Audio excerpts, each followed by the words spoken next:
It's a special Phillies anniversary today. Do you remember what happened on this day years ago? We do. We're talking the World Series this year. Dodgers looking to possibly sweep the Yankees. We've got to give out some starting pitcher grades and much more today on PHLY Phillies podcast. Coming soon.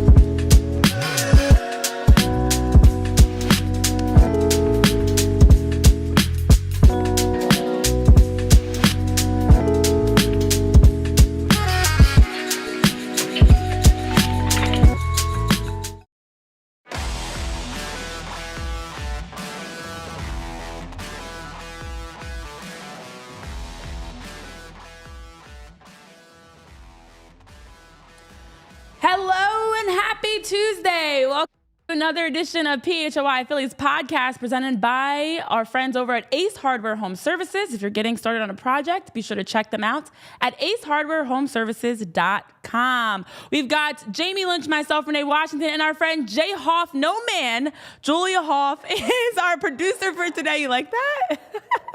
As she gets to join us for all the fun here today. We've got lots to get into. We're talking about more grades for the starting pitchers as we rattle off the next group of starting pitchers. We also have a chance to look at what is starting to look like a very lopsided potential sweep in the World Series. And I was hoping for a Game 6 or Game 7, but we'll be lucky to see a Game 5 at this point. Plus, we have some other excitement going on around the league as we get into our fact or fiction, just to tee up some potential rumors, because that's all we've got to look at right now, are rumors around Major League Baseball. So first things first, on this day, it is a special day. As we're talking about the World Series, as we're talking about the Dodgers on the verge of a sweep, it was on this day back in 2008. Guys, remember this like it was yesterday. October 27th is when Game 5 began between the Phillies and Tampa Bay, and it did not finish because of the rain delay in the 6th inning until October 29th. So I don't even want to ask you how old you are when that happened. I know.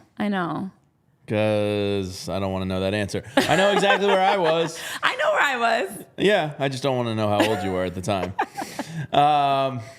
Yeah, so I was actually at Vesuvio's. It doesn't exist anymore. That's 16 years. Restaurants come and go. A lot has changed in 16 years. Yeah, I was in South Philly at Vesuvio's with a couple buddies and my wife, and I had a backpack filled with a 30-pack and 2 bottles of champagne, and waiting that like 48 hours for the game to resume was pure torture. Luckily, the Phillies were up and we're on the cusp of winning it. But we popped champagne bottles on 9th Street and walked up to Broad Street, and we're in the middle of all the madness. And it's one of my best, that was the one, that was the first as an adult, it felt special, I never got one. It was kind of my first. And I can't believe it's 16 years ago already. But it was an amazing night, one I'll never forget, one of the best days as a Philly sports fan ever.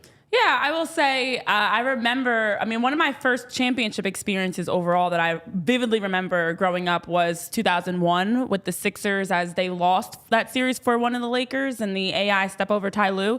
So this was like part of the era of the Philly sports actually winning championships. That was something that I didn't really see growing up as a kid until you started to get into around this time. It's 08. You're like aware of what's going on in sports. Again, You're a little spoiled. I know. You're a little spoiled. My childhood experiences of teams was way different. Spoiled. You've had 2 in your young adult life. I know. And I had to suffer as a kid and 93. I feel like I suffered in the You didn't get your heart 90s, ripped out of your early chest 2000s. in 1993 and crapped like on those by Joe Carter. early 2000s Eagles teams. I Greatest struggled. defense ever. Randall Cunningham not studying a playbook. The Sixers had, a franchise player and just wasted them.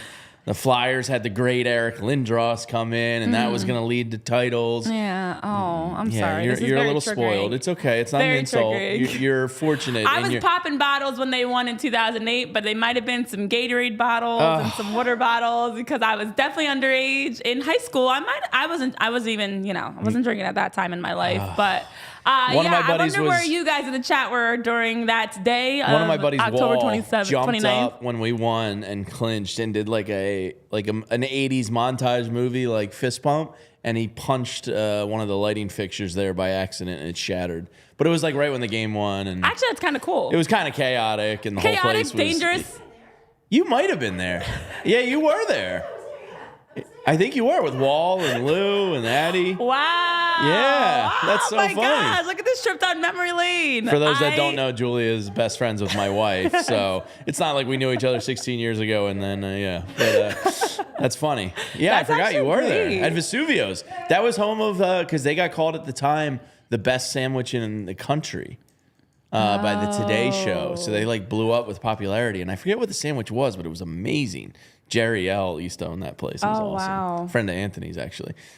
Yeah. Fun memories. That's quite a moment. I actually kind of like that. It's very right on cue. Yeah. Of like game ending, like, win the World God. Series, and like, yay, but like, are you okay? And then Should like we the be whole nervous? place was just going nuts. And we ran outside on the street and we popped champagne bottles and made our way up to Broad Street. It was amazing. So let's see where everybody else is in the chat. I see some different comments.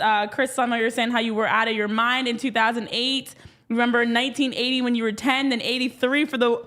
Oh wow, you're going with the Whiz Kids back in 83. Then 2008 obviously was that much more amazing for you. Larry's Backyard Barbecue, you're getting triggered by the 93 hurt as well. Yeah, Sorry guys. K-Red, you're mentioning how you were in high school. You never thought you would see a Philly sports championship in your entire life. Yeah. Here you are. And yes, you graduated from college the year before the Phillies won. Yeah. Oh, man. 93, back to Larry's comment, really triggered my distrust in managers and coaches. Oh, no. Because I still think about Jim Ferguson. Should we make this to become a therapy session for you guys? No, that's it. That's all I have. But that's where it started.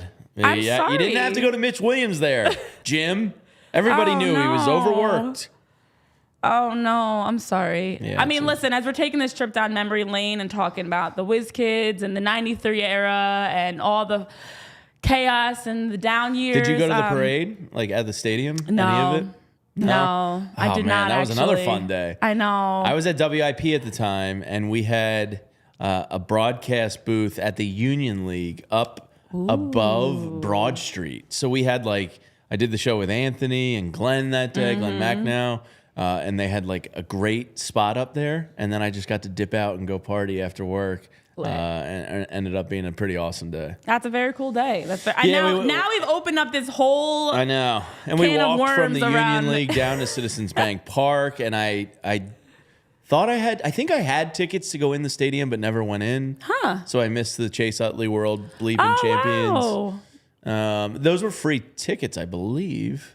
But anyway, what a day that was. What a week, because it wasn't that Halloween that. The parade was Halloween, I think. Yeah, exactly. Pretty cool. It's insane. It's fun insane. to think about, the good times. Well, it's fun to think about as we're talking about and watching the World Series unfold now, the days that the Phillies were in the World Series and actually won it. That was a fun time. It'd be nice to see that again sometime sooner than later. But K-Red said, I don't like to admit this, but what was the admission?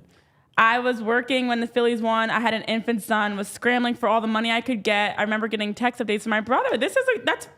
I thought it was going to be a way worse comment. Yeah, no, that's fine. That sounds like you were a great parent. You were doing the right thing, K-Red. You got a kid to take care of. Yeah, and Mickey was saying how he brought his son. His son was 1 year old. He had to change his diaper up and down Broad. Okay, parents of the year. Yeah, so I was thinking That's about that awesome. recently with this run. I was like, oh, man, it would be so cool to take them to a parade. I know. At age almost 6 and 3 and to see that many people and everybody celebrating come on, I want to hook them for life, boys. We got to get one here. Yeah. Well, when the Eagles won the Super Bowl, I was old enough to get down there and go with. I went with my family and was down there. It was fun. I stood in the Logan Circle fountain for that. Again, we were broadcasting from the Kimmel Center Got to walk all up and down In the Market fountain. Street and through. Oh, okay. Well, the fountain was empty.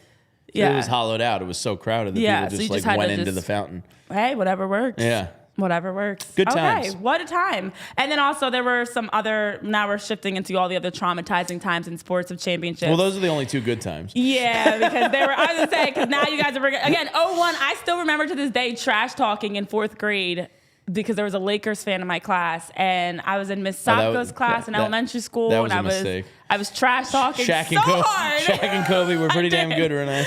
Well, listen, you as your kids know, say you it with learn your young. chest, You yeah. learn young to start trash talking. Did you learn? I did learn. You stopped trash talking after that? No. I Yeah, still of trash course talk not, to this day. We don't stop trash talking. Psh. This is how we were raised. You trash talk. It doesn't matter if your team's going to win or lose. You still trash talk. Go down fighting. All right. So, sorry to diverge Mickey, away it's from not all the complete excitement. misery. Mickey says now we're back in misery. Now we're back. I know. I was going to say, sorry to get back. No, Sorry to get back. misery is 2012 to 2019, 2020 Phillies. This is not misery. This sucks that they haven't gotten it done yet. But misery was 2012 through 2020. It's a shame because our level of misery has changed. Yes. Like now we're miserable because this is a team that, and Isn't if you go getting it on done. Google, I was like looking up some Phillies stuff, and it still says Phillies NL East, first in NL East. Like I feel like you should remove that Google because yes, they did win the NL East, but also I don't feel so great about that anymore, knowing they got eliminated in the NLDS. So it hurts knowing that this team had so much more expectation and fell short versus like back in that time, you just didn't expect anything. And I don't know, I go back and forth. Is it better to have a team that you know is going to be bad? Like White Sox. It's always better to have this White team. Sox bad, but like sets you up for I'll take failure a versus chance. like a team that has No. a chance and then disappoints you. No. It all hurts. It all sucks. Being disappointed in a World Series is better than not even having a chance every Well, time. It's Because at least you can It's fake. a little bit more of an abrupt. Like if your team sucks all season, But another it's hard game, to win another titles and championships. Versus, as the Yankees are learning here, yeah, you always take the chance. Of course, I think it's what the difference is a loss like this season catches you off guard.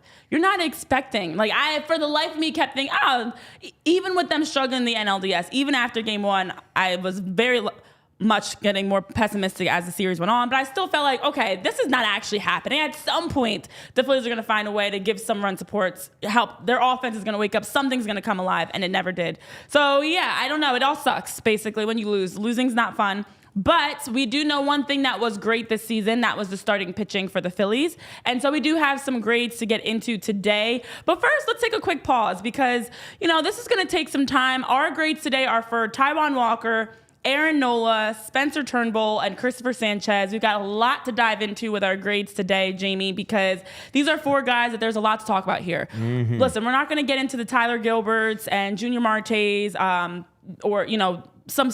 There's a Junior, minimum. we might have to. Maybe. And Tyler Gilbert. Maybe. There's an innings minimum that you have 8 to have innings played. pitched is And not if it. you didn't play it long enough, we're not giving you a grade. It's an incomplete. But these 4 guys had quite a season, very rocky season for some.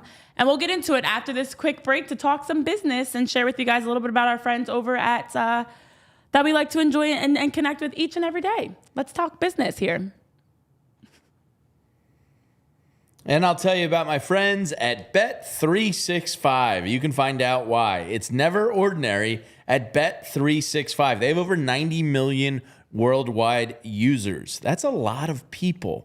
And those people, they're intelligent. And they're using Bet365 because they stream over 780,000 events every single year. Last night, I put in a sports equinox parlay with my last of my bonus bets that you can also get as a new customer if you use code PHLY365 at sign up. You can get $200 in bonus bets when you bet just $5. Use the code PHLY365, deposit $10, place a bet for $5 and get $200 in bonus bets. Bonus bets can be used on spreads, totals, player props, futures, and more. And across the NHL, NFL, Major League Baseball, and NBA, they have the best early payout offers in sports betting. You can get cashed out right then and there on the spot in game when a team in each league hits its criteria for getting the early cash out. It's an awesome, awesome thing. And make sure you're keeping your eyes peeled for our custom PHLY odds boost here,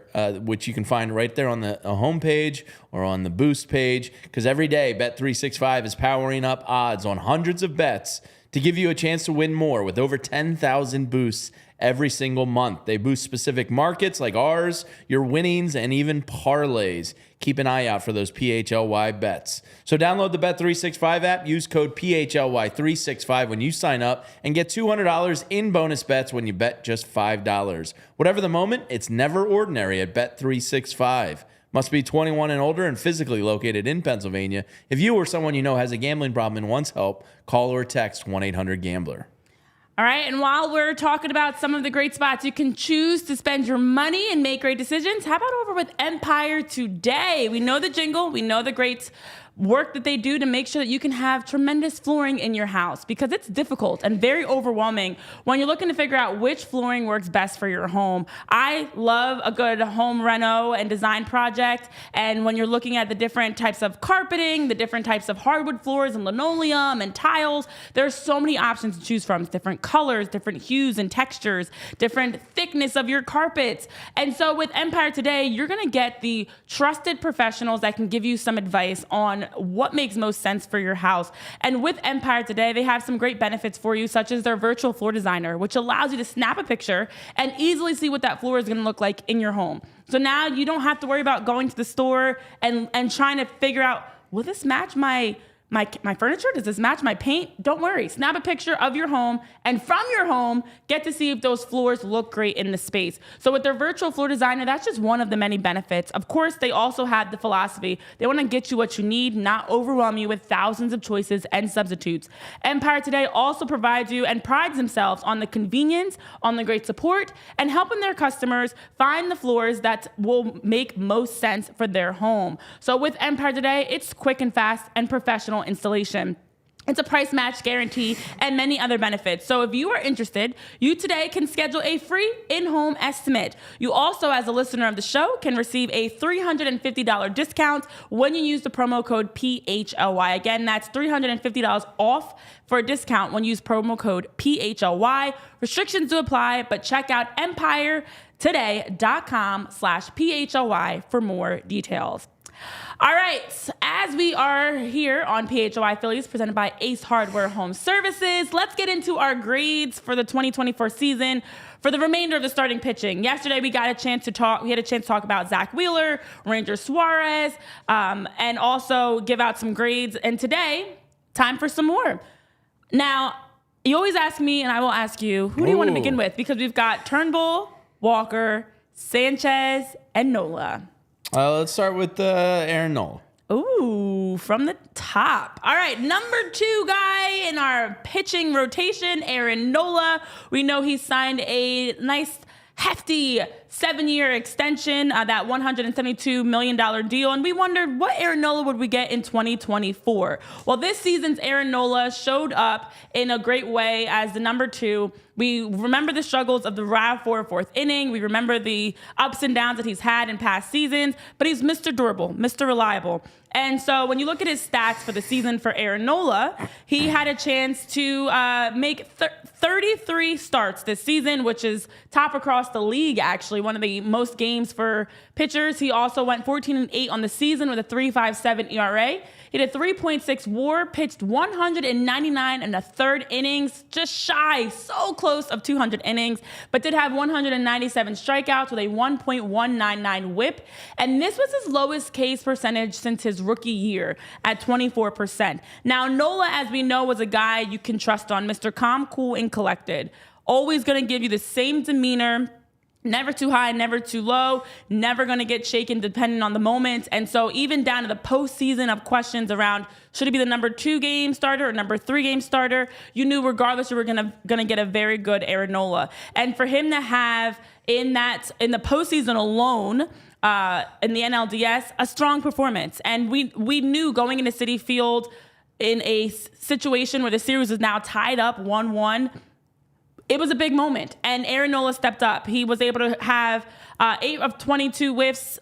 He also which was 36.4%, and then unfortunately just didn't get any run support, which was a theme all playoffs for the Phillies. I don't feel like Aaron Nola's season this year was a bad one. I think that he actually, when I look at his numbers statistically and comparing to the past, I think it was more about his ability to not have as big of a dip. He had moments, which is why we even were nervous about him come postseason time, where he struggled to get through the order, especially the second time. And I remember pulling out a random number of like the third, seventh, and eighth batter were an area of struggle for him at one point in the season. There were the natural ups and downs for Aaron Nola, but I thought overall it was actually a very steady year. And because of how great Zach and Cristopher Sanchez were this season, Aaron Nola kind of gets a little bit pushed to the back seat, but I would give him a solid B on the season. I thought Aaron Nola was steady. I thought his numbers were exactly what you expect. He gave you, as Mr. Durability, he gave you the innings you wanted, and he gave you everything you expected from Aaron Nola. Like, I don't think he's never going to be a flashy pitcher. You know, he's going to throw deep into ball games. He's going to be able to get out of a jam and handle the game well. And I thought he did exactly that consistently. You always kind of knew what you were getting for him this year, which to me, compared to last year, was a major upgrade, where he had those stretches of the season, right for fourth inning, where you were terrified for what you were going to get from Aaron Nola. So I give him a B. I think it was just a solid year from Aaron Nola. I have a B+ for Aaron Nola. And most people in the chat seem to be saying like B+, like Larry's Backyard Barbecue. So we're pretty much right there in the same area. I think the word you use that's perfect for Aaron Nola is consistency. When you look at his baseball reference page from year to year, it usually hovers remarkably around the same. Innings pitched, Ks, ERA dipped almost a whole point this year, but he's kind of that 3.5 to 3.8 ERA range pitcher, which is really, really good. His ERA dropped this year. You got to get a lot of credit for that. But everything else across the board is like remarkably consistent.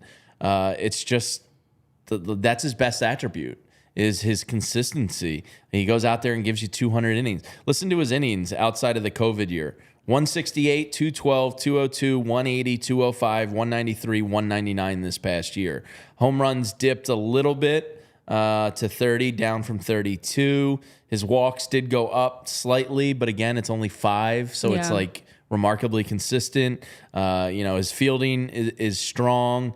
His hits per 9 went up just 0.2. His home runs per 9 went down 0.1. His walks per 9 went up 0.2. His Ks per 9 went down 0.5. Yeah. So, like, when you just look at it and compare it to the year prior, because that's all I really do. I can't hold him up to the standard of, 2017 Nola or whatever that season was when he was like a 2. What was his best year?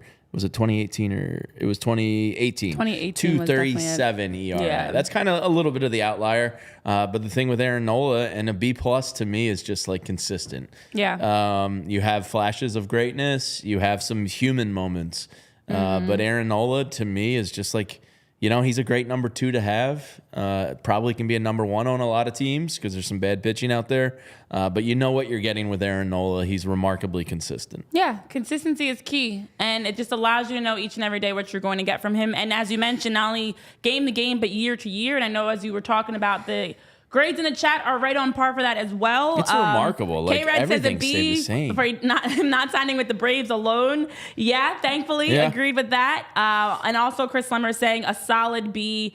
And his mistimed home runs given up are backbreakers sometimes. Definitely has to try to cut those down. But I also feel like, for the most part, when it comes to starting pitching, this issue this season was not them, as we all know. And it was, at some point, you can only hold the team and carry the team on your back for so long without any run support. It's with inning after inning after inning, when you have those stretches, especially look at the postseason of not getting any run support and you're holding on to the game, you're keeping it a scoreless game, at some point the dam's going to break, potentially. So I thought solid season from him, which I think leads us perfectly into our next solid season. And actually, this season was a lot more superb than many would have thought. Let's get into Cristopher Sanchez's numbers for the season, because when you want to talk about year-to-year consistency, this is year-to-year progress and growth for Cristopher Sanchez. And I know Rob Thompson was mentioning it for Cristopher Sanchez. It's amazing the steps he's taken. He was saying the growth he's had. He started the year around 92, 93, came in the baseball And then towards the end of the season was around 95, 96, 97, maintaining his command,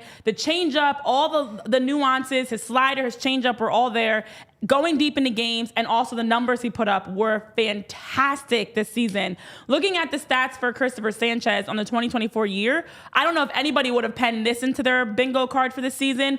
31 games played with an 11-9 record, a 3.32 ERA, a 3.4 WAR, pitched 181 and 2/3 innings, had 153 strikeouts, a 1.244 WHIP, was named to the All-Star games for the first time in his career, rightfully so. And what makes it even more remarkable for Cristopher Sanchez, the home road splits to me are insane. Very polarizing, but at home for Cristopher Sanchez, this is why he pitched Game 2 at Citizens Bank instead of Game 3 at Citi Field, as we know. He was phenomenal this season at home.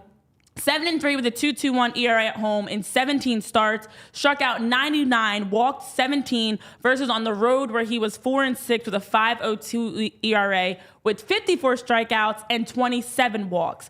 Overall, absolutely, you could say one of the most improved Phillies from 2023 to 2024. When you look at last season's numbers, where he had a 3-5 record with a 3.44 ERA across 18 starts, he allowed 16 home runs in 99 1/3 innings. We just showed the numbers of how many innings he's pitched, 99 1/3 last season, and then was way better in his 181, doubled that this season in terms of the innings pitched. So for Cristopher Sanchez, the only big blemish I have for him, the road games, which so different and nearly double the ERA on the road for Cristopher Sanchez.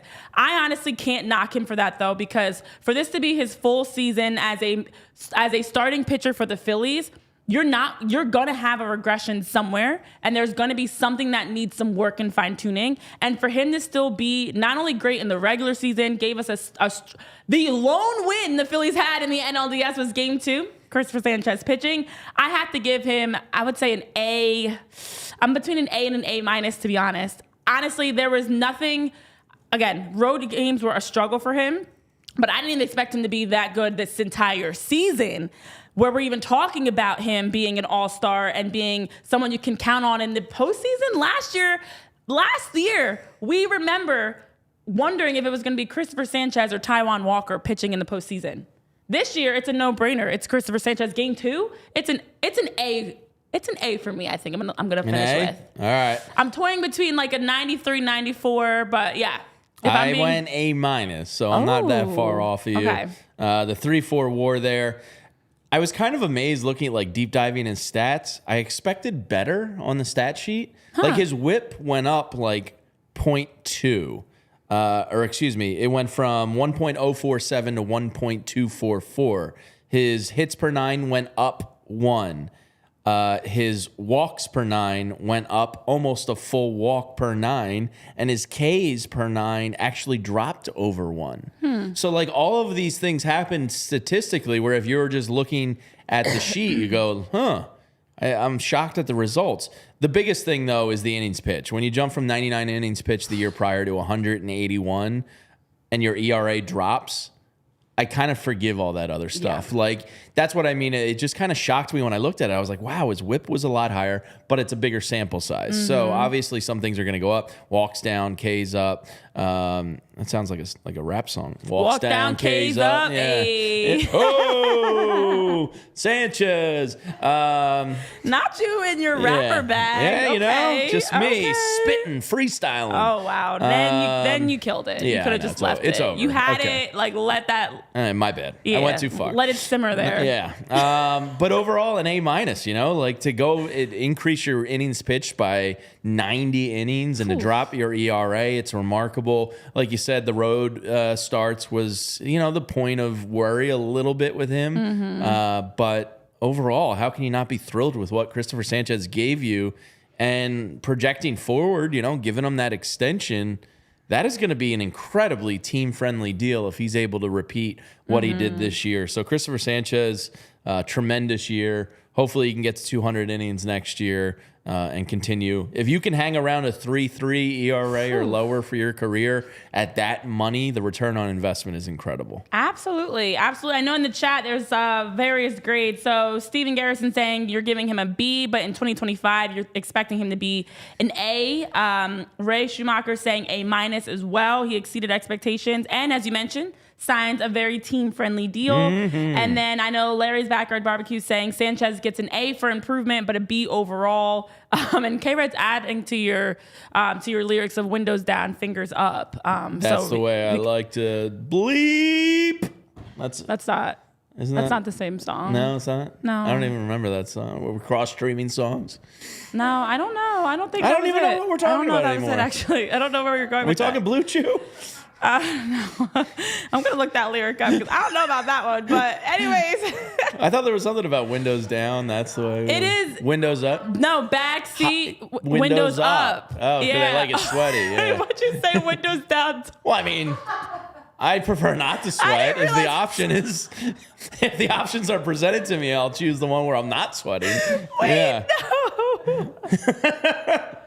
I didn't realize what song you were talking about. Yeah, that one.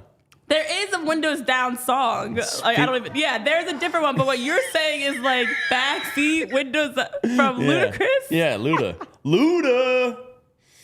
Didn't see that one coming today, did you? Did not have that at all. Yeah. Okay, that's what happens Spiral when you Out, have. I think just joined us, and he's like, "What up?" I'm like, "Well, he Perfect just timing to join walked us. into a pretty Spiral weird Out. part of the show." Welcome to off-season baseball talk, where we can get Ray's into some got rap it. K-Red lyrics. said Ray's got the lyrics. Ray definitely It's has it. knees bent, butt out. Okay. Yeah, there you go.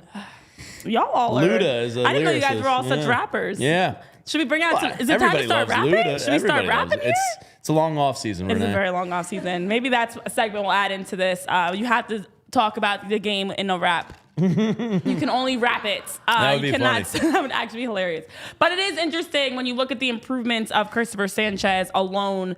To your points, doubling your innings pitched, your ERA being around a 3.3, and that's why the road struggles don't surprise me, because he had such a major leap. There's got to be an area somewhere where he's human and somewhere where he struggles. And if it was on the road, to me, it just shows how much more composed and comfortable he is at Citizens Bank Park, and how much more he's able to just like lock into what makes him great at Citizens Bank Park. Also, if you really deep dive the road games that he struggled, when I remember some of those, I mean, yes, it's on him. He's the one throwing the ball, but I also feel like those are just bad games overall.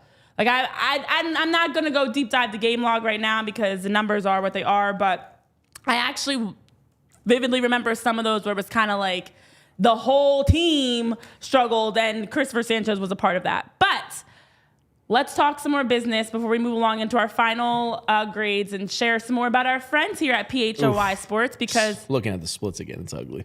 Go ahead. I know the road games were not good. 5.02 ERA on the road. I know. Opponents hit. I said that. I know. It's double. It's literally double his home ERA on the road. More It's than really double. bad. Yeah, It's bad. It's bad. It's bad. Really it's quite bad. bad. But you know, it's not bad. Our friends that are our dear sponsors here at PHLY Sports. Let me tell you all about them. Let's talk TrueMark Financial Credit Union, because they have tons of benefits. They've got great rates and fees for you, and you don't have to worry. It's always the same, whether you're home or away. TrueMark Financial Credit Union always gives you the same quality. Never a dip, never a change. They have tons of benefits for you, from their ability that you can keep track of your credit score to their debit card, their rewards points you can get with them. They also have benefits if you are a homeowner. And let's say that you are traveling for a game. You know, right now we have the overlap of all the sports going on right now, which is exciting. It's fun to see. And if you want to go to a nice away game, you are looking to travel, you can also know you have the convenience of having your TrueMark Financial app on your phone, where you can now easily keep up to date on any transactions. You can access your account. You can anytime, anywhere, check your balances. You can make transfers, pay bills, and much more right from your phone, no matter where you are. And also with TrueMark Financial, their mobile app gives you the convenience of being able to have your cards in your mobile wallet. I'm a fan of that. It makes it easier when you are getting to the register. You don't have to worry about having a physical card. You can just scan, tap, and go. But if you are planning to buy a house, and making a plan for your future, with TrueMark Financial, they also have mortgage specialists that can help as well. They offer you guidance on loan terms, options, and they'll also help you assess your financial and credit score to make sure that you can determine your best borrowing capacity, as well as to save for that down payment and budgeting for closing costs. So whatever you're looking to do in your life, whichever stage of life you are in, TrueMark Financial Credit Union has benefits that can support you. So from managing your credit score and managing your accounts, to their mobile app, to also being able to stay up to date and connected with mortgage specialists, all of that and more is available with our friends over at TrueMark Financial, who are right here in our backyard serving our community. So TrueMark Financial is federally insured by the NCUA and is an equal opportunity lender. For more information, head on over to truemark.com/PHLY to get started today.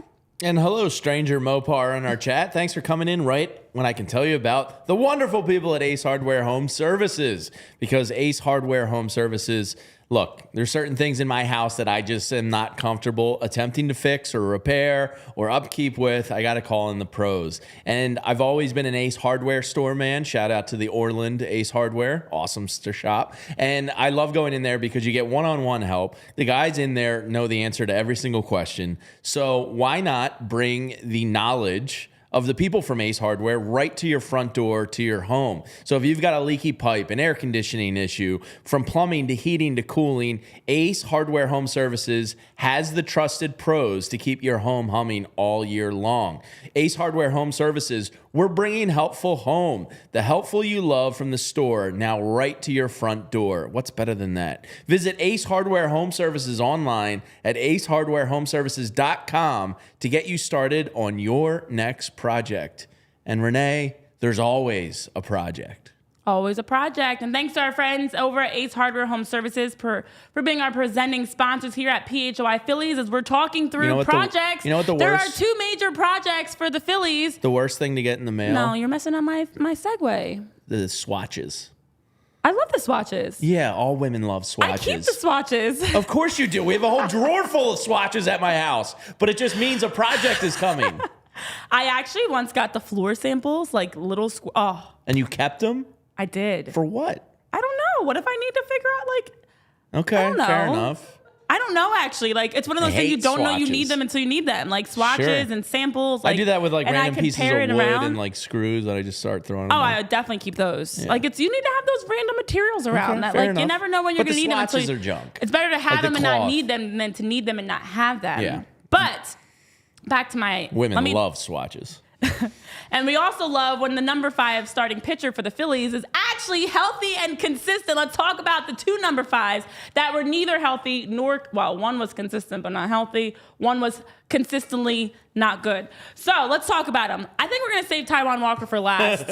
Let's talk Spencer Turnbull, who also gave us some surprises this season because nobody expected Spencer Turnbull to be this good this season. What we did expect was an injury to catch up to him, and that part has been the same year after year for Spencer Turnbull. So looking at the stats for Spencer Turnbull this year, it was phenomenal. When you have a number 5 starter that was literally giving you all-star types of performances to start off the season, had 17 games that he played, was 3-0 with a 2.65 ERA, a 1.2 WAR.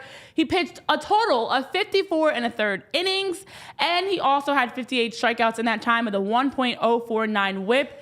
But sadly, for as great as he was, we haven't seen Spencer Turnbull since June 27th. I don't even know what this man looks like anymore. It's been a very long time. It's actually been almost exactly, 4 months? July, August, September. 4 months since we've seen Spencer Turnbull. He was fantastic in the early parts of the season. Spencer Turnbull was giving us this surprise all-star-like season. But then this is the note I put for him, he was useless when the team needed him. And that's because he was injured. Year after year after year, Spencer Turnbull has been injury-plagued with these major injuries, neck injury, toe injury, I think he had a shoulder injury. It's been the whole body for his whole career. And we knew that was a potential for him, that this season was going to be the same issue, unfortunately. So when he got placed on the IL in June, it was nerve-wracking with that lat strain. We never saw him again. And I actually wrote that too. Great stats, and then never seen again because we didn't see the rest of the season. And when the Phillies needed him, he was sidelined. So great start to the season, but for as great as that was, they were trying to get him into at least a bullpen position come postseason time. Never was able to get there. Injuries, like I said yesterday with Ranger, you technically can't fully blame the player, but there is some blame to be thrown around when you continue to have injury after injury. I'm going to give Spencer Turnbull, I feel like he's like a C minus. He was brought into this team very cheaply. It was like a $2 million 1-year deal, I think it was, that they had him for. A very low budget, team-friendly deal. And unfortunately, though, to have such a great start to the season, and in those 17 appearances, you're incredible. You are, everything that you're pitching is like these jaw-dropping highlights game after game, and then you disappear. We needed you. We needed you, Spencer Turnbull. We remember the time it was like, should we keep going with Spencer Turnbull, or is Taijuan Walker back and let's slot him in? And I still wonder how things would have been different had we continued to go with Spencer Turnbull and not Taijuan Walker. Basically, what would have happened is probably would have expedited when he got hurt. Instead of June 27th, he probably would have gotten hurt sooner because he hasn't pitched more than 60 innings when you look at his career numbers. Just once. Just once. In 2019, yeah. C minus for me. So the way I graded Spencer Turnbull was kind of like through the $2 million prism. You took a chance on this guy who was once a highly touted Tigers prospect, but was never able to stay healthy. So part of my grade was not expecting him to be healthy. You know, that's fair. You know, you got him for $2 million for a reason. So I'm grading him under that prism. Where I didn't expect him to give you a full season of baseball. So I'm giving him a B. If he had pitched more, like, I could have been talked into an A. Like, if he pitched, like, 70% of the season and gave you, like, 110 innings or something and stayed at the pace he was on, I would have given him an A. But 54 innings knocks him down to a B. He was phenomenal here. His lowest ERA of his career. He had a 2.88 in 50 innings with Detroit in 2021. So he was a big reason why the Phillies probably won the NL East. Like he helped cushion those first 2 months when times were good and allowed the Phillies to get out to a lead and was giving you something from a fifth starter that not many people around baseball had. His WHIP was just over 1. His home runs allowed, he dropped, walks dropped, Ks went up 2.5 per 9. It was just the injury bug, so I'm going to give him a B. Part of it's because I looked at it like, okay, he was a $2 million wild card injury-prone player that you bring in here, and he exceeded when he performed, but I expected him to get hurt. You know what I mean? I get that. But I also He's understand. just one of these guys that's like kind of cursed. Like he just can't stay healthy. He really is. I mean, we mentioned he's pitched one over full 60 season. Innings one time, and you haven't been able to get to that point since. For him to be at 32 years old, great age, obviously, but that is also, to me, an opportunity for you with that cheap deal to lock in and show that you're worthy of a bigger deal, worthy of being on a Major League Baseball team and can give a full season. I will be curious what he gets next year. Yeah, I would have loved to see him at least be able to go 3/4 of the season. I mean, his April month with that 1.67 ERA, that caught us all by surprise, and then continued on that streak and literally had us in a tough situation of, do you continue to go with Spencer Turnbull or do you switch over to Taijuan Walker, who was coming off the IL, and obviously they went with Taijuan Walker. But it's hard for me to, if we looked at his actual healthy stretch, yeah, he's an A minus, he's an A. Obviously, he was fantastic. But again, big picture, if you're grading like postseason, you're a 0, you weren't able to help. Second half of the season, you were a 0, you weren't able to help. And that drastically dropped your grade. When the team needed you most, you weren't there to be at all. So although he has had so many injuries, and that's unfortunate for him, at this point of your season, at this point of your career, you have to figure out a way, some way to manage that better. So I don't think he can. I know we've had this conversation before, Jamie, about if injury plague is a real thing. Injuries if you can plague be people, that's real. Spencer Turnbull is it. He's a walking poster for it. Joel Embiid will constantly be injured in his career. Constantly. But I do think there's a way players can manage that. I don't. Because I used to have to do it. There's ways you change your diet. I guarantee you he gets hurt this year. You can fix your Joel did that. He'll get hurt this year. Fix your flexibility. You can take more ice baths and more recovery. There's all these recovery steps in place. There's all the things you can do. In the beginning of Joel Embiid's career, he was not a healthy. He didn't have a good off the court. He will be hurt this year. He's already missed the first 3 games. He's already gotten to that point where he can't fix it. He is an injury-prone person. Because you started off that. It's about the foundation. Ask Aaron Nola how to stay healthy. Ask Zach Wheeler how to stay healthy. Spencer Turnbull, don't ask Joel Embiid because apparently you're all on the same health plan and it's not working. So the last one, though. I don't think he can do anything about it. The last one might have something he can do about it because he's also been really bad. Leave. And he might be time for him to walk on out that door. It's Taijuan Walker time, guys. There goes that man, the bank robber. In the chat, you guys have already been sharing your comments on what you think Taijuan Walker's grade should be. But let's actually break it down. Before we go jumping right into the deep end, giving him an F, let's take a moment to look at his stats and Do numbers. we have to? Maybe it wasn't as bad as we thought, right? No, it's Maybe? worse. Question mark. 19 games for Taijuan Walker this season, was 3-7 on the season with 7.10. That's like a phone number. 7.10 ERA with a negative 1.6 WAR, pitched 83 2/3 innings with 58 strikeouts, a 1.721 WHIP, and was the least valuable player according to the WAR stat, which we all love so much when it works. With that negative 1.6 WAR. Taijuan Walker was abysmal. That's being kind. He was not good. He was, unfortunately, compared to last season, he somehow managed to find a way to be worse. And when you look at last year where he was the first guy to, 15 wins. He pitched 31 total games. He still was not great last season either, but at least was able to be an innings eater with a 4.38 ERA. I actually would take a 4.38 ERA compared to a 7.10 ERA. So as much as we were complaining last year because Taijuan Walker was just an innings eater, wasn't a strikeout guy, had 1.9 Ks per walk last season, had 1.6 Ks per walk this season. He actually regressed, and part of it was he had a couple IL stints, which, real or fake, he was on it. The blister, he was on it, we know. Taijuan Walker was not even an innings eater. And this season, with how the Phillies' number 5 starter was so bad and had like an 11 ERA or something ridiculous across 5 different guys that rotated in, if Taijuan Walker could have at least been Mr. Innings Eater, again, I will take that 4.38 ERA, and I would have taken him being able to at least just kind of drag you through that number 5 starter. But unfortunately for Taijuan Walker, he couldn't even do that. So he's got no value of this team right now. Water boy, maybe? So what's Bat your grade? Boy? Listen, I've been getting a little nice lately, but I have to give Taijuan Walker an F. If an F minus or a 0 is possible, I would do it. He was absolutely horrible. And I almost felt bad after a while, not because he's getting paid so well to be bad. I felt bad because it's like, stop putting this man out there. Like, we know what we're going to get from Taijuan Walker. But he had nothing else. Options. Yes, you did. Put a cone out there. Put this water bottle out there. You might get more. Taijuan Walker was so bad. And they kept having to go to him. And then they tried to have him in a bullpen role, which was just as bad. I mean, the best was he went 3 innings in 1 bullpen role. Like, yay, he made it through 3. You got nothing from him at all. And it was painful to watch.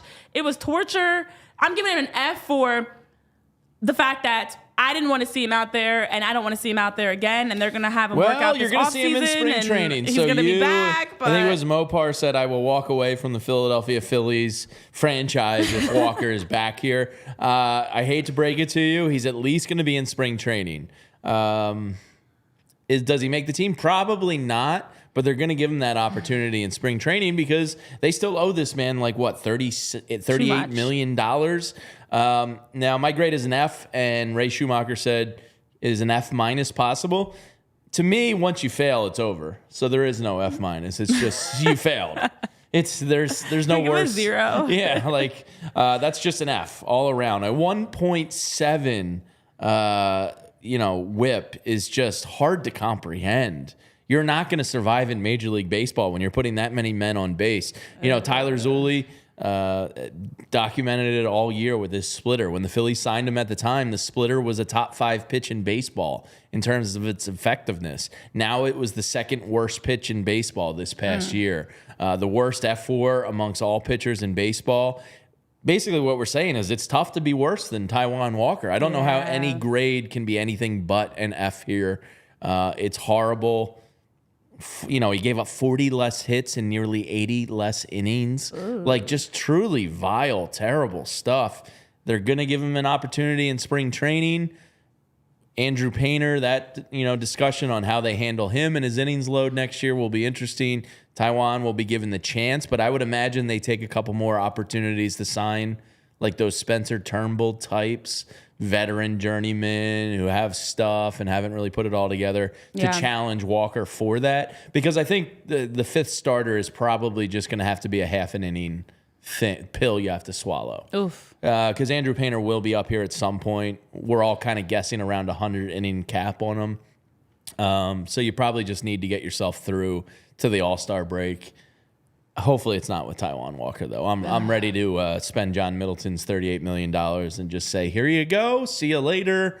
We wish you the worst. Yeah, my biggest concern is Taijuan Walker actually got worse as the season went on. Much worse. Which is, again, I don't even know how that was possible. Now, he only played one game in the month of April, and in that game had he gave up 6 runs on 8 hits and had an 8.53 ERA for that month. Here's May. 4.78 ERA. We thought May was bad. How about June? 5.75 ERA. If you thought June was bad, how about August? Again, was on the IL in July. August comes back, a 9.17 ERA. Oh, no, it does get worse.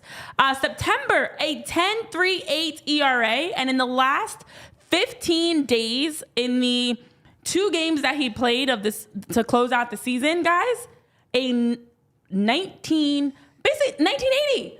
19.80 ERA. This is a year. People were born in 1980 that are watching the show. His ERA was the same. What? How do you even have... I'm not going to make any 1980 comments, Renee. I feel attacked. That's not the point of it. It wasn't an attack. It was more of like, well, I'm sitting your right ERA here. was a birth year. Yeah. And like a whole birth year. It hit close to home to me because it's very close to my birth year. Coming at my neck here. Well, nobody was born in 1038, so I can't, I mean, people were, but not here. Well, there is no 38th day of October. No, I meant the year. Oh, the year back then? Yeah. That's a long time ago. I don't even think they had baseball back then. I'll have to double check that one with a real baseball guy, Renee. 1980. How? So bad. So, yes, it's an F for Taijuan Walker. That'll do it for our grades for today. We've got more grades coming up. Hopefully they won't be as bad. I think that's the only one. F I'll give out. Does anybody I don't think anybody's like he's an obvious F, right? Like I don't think anybody's like no, give him a D. Yeah. He was actually he might even a D minus. minus. Like there wasn't one redeeming thing about Taijuan Walker's season, so I think he's a universal F. I don't think there's anybody universal F. I don't think anybody else is even close on the roster, unless you. But like even Garrett Stubbs has attributes that he brings to the table. We gave him like a C minus. Yeah, people like him. He keeps the staff at least with the DJ guy. Maybe he's got to start talking to Garrett Stubbs. Yeah. Garrett Stubbs has found a way to make himself useful. Maybe he needs a CVO junior executive that can help, and maybe that could be Taijuan Walker. All that money to be a DJ, do it. So that being said, as we wrap up, because there are some other things going on that we have to rattle off really quickly. Obviously, the World Series. One positive, there's a lot of viewership in Japan. More viewers that we had for Game 2 than in the United States, which makes sense because Shohei Ohtani effect, Yoshinobu Yamamoto effect, but also the fact that the Dodgers right now are on the verge of a sweep. I wanted this series to go at least 6 or 7 games. Yankees, I was rooting for you. I didn't want to see the Dodgers win, but regardless who won, I definitely didn't want to see this be a quick series. Give us extra baseball. And right now, Freddie Freeman. It's Freddie Freeman and the Dodgers that are just unstoppable. The Yankees have no answers. Aaron Judge's batting average is like a low 1. I remember I tweeted it out, and it's somewhere. So here it is. This is courtesy of Johnny Heller on Twitter. To put into perspective how bad Aaron Judge has been, if Bryce Harper was to strike out in each of his next 78 playoff plate appearances, he would have a higher career OPS than Aaron Judge. Bad. Last night, John Boy Media put this one out. The Yankees looked at 24 four-seam fastballs for strikes. It was the second worst mark in Major League Baseball this year. The Nationals looked at 27 earlier this year. Aaron Judge is having an all-time wanna get away and get me the hell out of New York moment. A .091 batting average in the World Series. Bad. He's really bad right now. It's unbelievable. And Giancarlo Stanton, I know he can't run. The memes are killing me online. He's not really the fastest. But that was an interesting situation because the Yankees are down. I think it was 4-0 at the time and bottom 6. You almost like everybody knows Giancarlo's like he's shot. His knee is he can't run. But he's you not almost out there like for speed. You almost have to put that play on the Dodgers there because you need a spark. It's going to have to be pretty much like a perfect throw. Yeah. Unfortunately for the Yankees, it was. But Giancarlo Stanton's showing up offensively. He just can't move. No. And honestly, it's right now, we talked about the chase rate before with the Dodgers. We've talked about just having better discipline at the plate. The Dodgers are finding ways. It's home run or bust, it feels like, for the Yankees, and it's a bust right now for sure. Whereas the Dodgers are giving you a lot more. Their pitching stats been great, from Walker, Buehler to Yoshinobu Yamamoto, all the way through Jack Flaherty. And honestly, it looks like this could be it. Yeah, so this is courtesy of Bob Nightingale. So with 3-0 leads in World Series history, the results are it's been a 4-game sweep 21 times.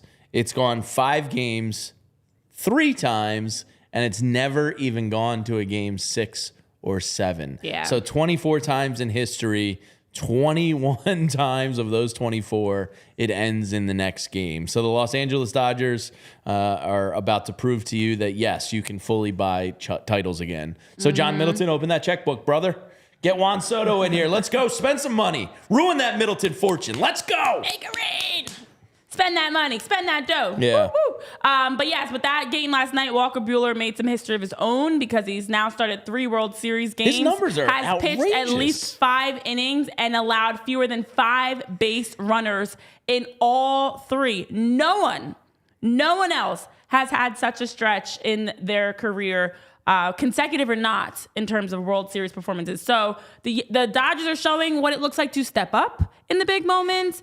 Freddie Freeman. And on the other side, the Yankees are showing what not to do. You didn't read his numbers, right? And David Ortiz has been like a big. Did you see him? He was like, he was dancing. He was on the Today Show today. Living his best I do life. like Big Papi. Yeah, I'm a Big Papi fan. Freddie Freeman in the World Series. You know, he just tied the record for 5 straight games. Coming off of an ankle or and foot toe injury or something. He fouled one right off of it last night. My man is hurting there. 3 home runs, like 7 RBIs, 4 extra base hits. The entire Yankees team, 3 home runs, 7 RBIs, 5 extra base hits. Freddie Freeman is outperforming the New York Yankees. Well, this kind of goes back to what I was saying before about injuries. What I've been saying is we can always play the injury card when somebody plays bad, but Freddie Freeman is reminding us having an injury doesn't always correlate to now you regressing. In so fact, would you like to make a bet when Joel Embiid gets hurt? When he gets hurt? Mm-hmm. Well, he already got hurt once. Well, so we're going to get hurt again? I'll give you a second. Because you know it's going to be a longer stint. Like, he likes to ease us in. You want to set a date? You want to say? Well, we know for sure whatever happens by May, he's going to be out. We know for a fact he will be out by May. I will with take a knee under injury. Valentine's Day for you if you because he's lost before weight. Valentine's Day. He's rehabbing, he's strengthening. You know, like all these things. He's taking his precautionary measures. I will say he's hurt by Valentine's Day. He's not playing back-to-backs. He's doing all these things. Okay, well, I mean, by default, you just took the entire you can have over first or part under. of the season. You choose. My point is because I don't know if he's going to make it to Valentine's Day.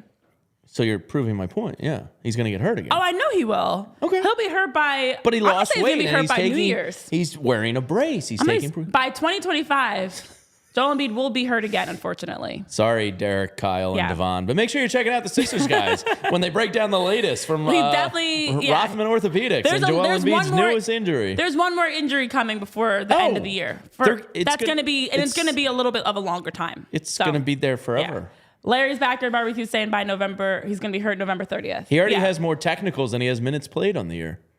I'm like honestly impressed. That's Rasheed Wallace's. John is P. said, smiling. "What's hurt? Missed one game."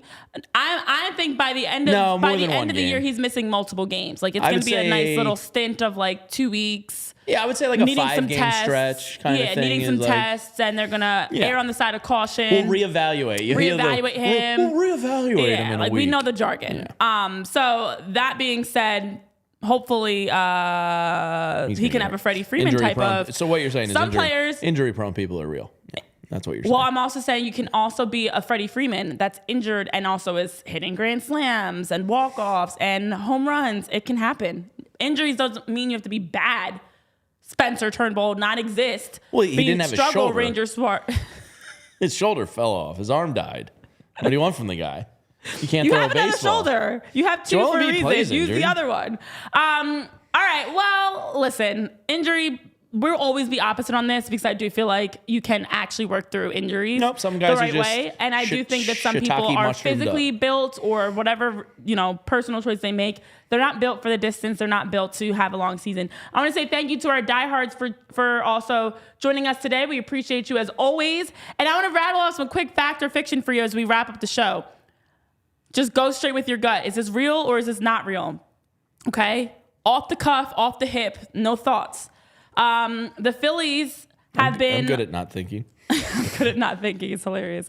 There have been some comments from Dave Dombrowski regarding Rafael Marchand.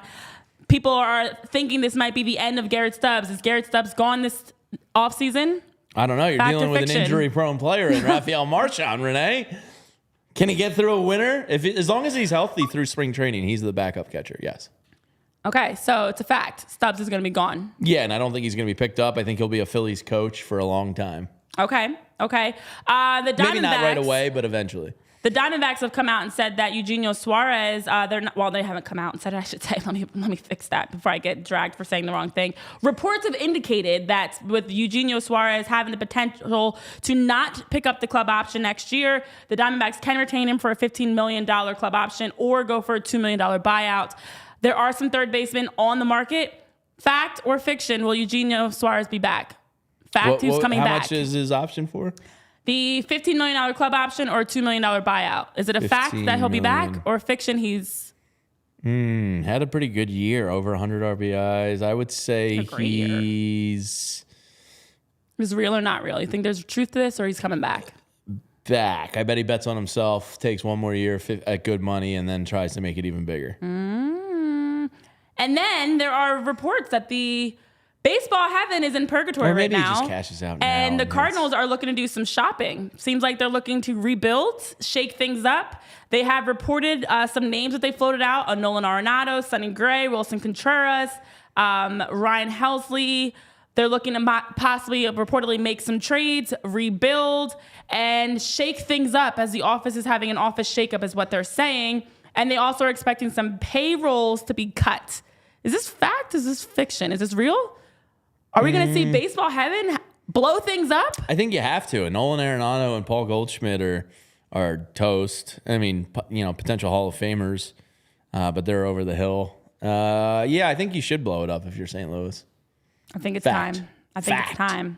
Yes. Well, it's interesting. They've got a lot of big money guys on their payroll, and they're looking to cut down. Their payroll down to $115.2 million, possibly, which is about a $60 million decrease. So there's some names that are looking like they're going to be getting their contracts cut. So very interesting. There are some third basemen out there. Nolan Arenado is one that I'm keeping an eye on. If the Cardinals do, no thanks. No, I'm out. Well, okay, he's cooked. Okay, fair. I'll take Alec Bohm over Nolan Arenado. Okay, that's fair. Keeping an eye on these names because they're also, I know Bregman's been brought up many times, that Alex Bregman or if Eugenio Suarez does take the buyout, there's some options there. But also, it's not just a third baseman position that we're eyeing. We're just kind of looking at all the options that are out there. Be aggressive. Everything's on the table. Be aggressive. And of course, as we've heard, last one, Juan Soto, because we have to make sure to mention Juan Soto as we're keeping an eye on him. As we talked about before, price tag is going up. The rumors continue to swirl of everybody that's involved with Juan Soto. If the Dodgers sweep the Yankees, I think it's more likely he leaves. Yeah, I was going to say, does this push Juan Soto out the door? I hope so. This is a Yeah, but Steve Cohen's got a big blank check. I think if the Yankees get swept, it absolutely helps the case for Juan Soto to be like, I'm not happy here. We just got swept, and I'm going to take myself to another Talents, club. Citizens Take your Bank talents Park. to Philly, Juan Soto. We're ready for you. We've got great things here waiting for you in the city of brotherly love. Come on down, Juan Soto, and reunite with your brothers on the Phillies. Well, that'll do it for us here today on PHLY Phillies podcast presented by our friends over at Ace Hardware Home Services. Thank you guys so much for tuning in. We've got more grades and updates coming your way. We're going to continue talking more around the World Series. Could be talking about a sweep very soon, guys. And of course, we'll just continue sharing as we have to shift into our bullpen grades on the upcoming episodes.